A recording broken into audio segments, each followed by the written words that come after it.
The topic I chose was lack of protected vacation time in the United States. And my initial thoughts on this topic were that U.S. citizens must work at full-time or more to receive any vacation time, at least from my experience. Paid vacation is a rare benefit for most minimum to medium wage jobs, and people end up spending more of their time working than doing things they enjoy. So the definition of paid time off, according to the National Library of Medicine, is an employer fully or partially funds employees' time away from work. And there are some different types of paid time off. For example, there is traditional paid leave system versus a general paid leave system. A traditional paid leave system means that employees are given paid time off based on different sections of time. So for example, there is volunteering leave, parental leave, vacation leave, sick leave, and personal or family leave. So sometimes jobs will divide up time and say you have this amount of time for vacation leave, this amount of time for sick leave, and so on. And for the general paid leave, you just get a certain number of hours to use towards any of those categories. So some significant parts of this paid time off is the U.S. federal law does not currently guarantee workers a single day of paid time off. So most employees are not covered by the law. There are certain states and smaller local governments that do have certain laws around paid time off, but in general, Americans do not have this right. Many U.S. workers are also not entitled to paid time off. So even if their employers do offer an amount of paid time off, they might not be eligible for it.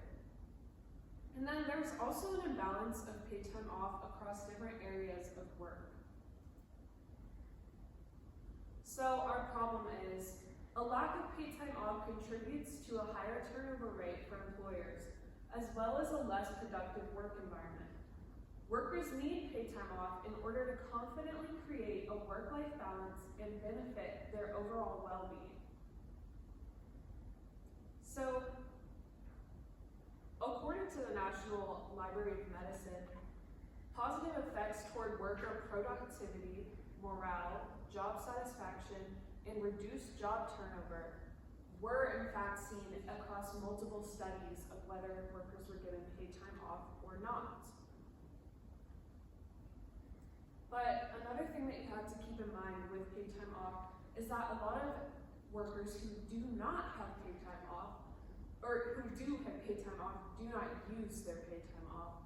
So for paid time off to be value added for employees, companies need to change their work culture and support the use of this time and reinforce that the time away will in general be good for that employee. A lot of employees are actually scared that if they use their paid time off, that they won't be able to disconnect mentally from their job, or that if they do use this paid time off, their employer will no longer trust them or like them as much. Like they may be more likely to be fired. So I was talking earlier about a paid time off imbalance. 87% of private sector employees have access to some sort of paid time off. So you may be wondering, because I'm sure a lot of you are working right now, why have I not seen that benefit? If that many people of private sector employees, which basically means anything that's not government related, if that many people have access to paid time off, how am I not in that group? Well, 47% of the lowest 10% of earners do not have any access to any form of paid time off. So most college students do fall into the lowest 10% of owners. A lot of us have minimum wage jobs. So about half of us don't have any access to any paid time off. 40% of accommodations and food service workers do not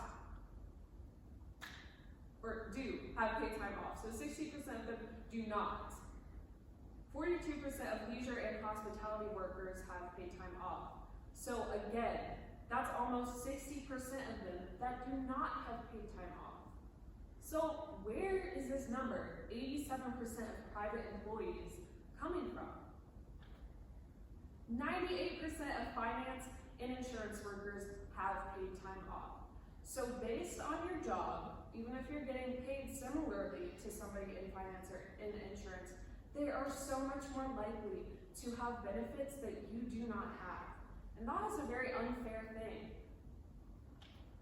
So the solution is that a federal law should be passed to require paid time off for all jobs.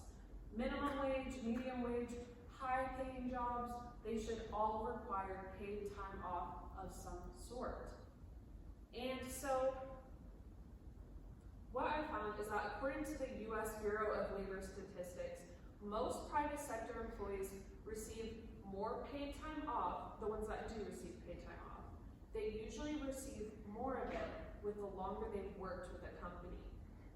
I believe this is reasonable, and I think that this is a great way for businesses to decide on their own how they will deal with more long-term employees when it comes to paid time off. But I think that what the law should say is that employers must offer a minimum of 8 hours of paid time off per 170 hours of work. 170 hours is close to the average amount of hours worked a month. So for every month, you'll get about a day of paid time off. So that means no matter how long you have worked at a place, you will have some amount of paid time off, as long as you've been there for at least a month. I think that that's the most fair way to do it. And then I think from then, employers can have their own will to decide how they will give more benefits to long-term employees. But this way, everybody in the US will have some form of paid time off. So my sources include AmericanProgress.org, ADP.com, and the NCBI.gov, and the BLS.gov. Thank you for listening.